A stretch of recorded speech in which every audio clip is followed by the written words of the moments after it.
faut bien rappeler ce que j'appellerais la théologie matérielle. C'est-à-dire,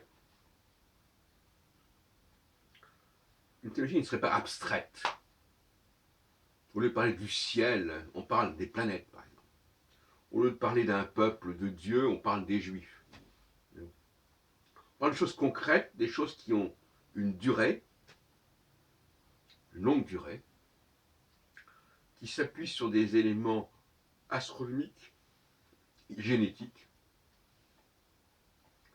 Et cette théologie matérielle, qu'on peut appeler autrement, si on veut, concrète, s'oppose, fait pendant à une théologie, disons, volontariste, où on veut ceci, on veut être cela, on veut croire à ceci, on veut croire à cela. La théologie matérielle, elle s'appuie sur des données réelles, si on peut dire, et ça me paraît beaucoup plus solide.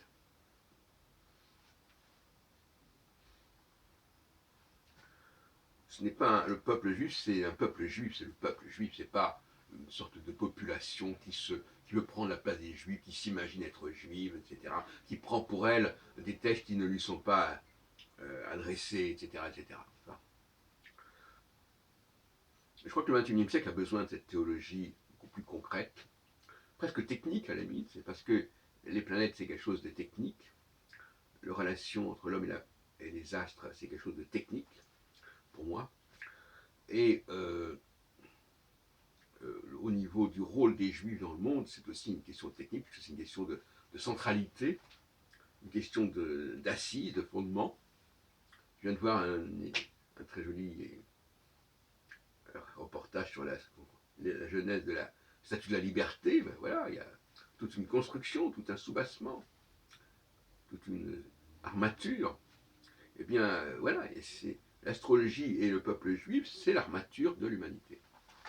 Dans son sens de seconde création, de Deus Faber, c'est-à-dire c'est notre humanité telle qu'elle est aujourd'hui.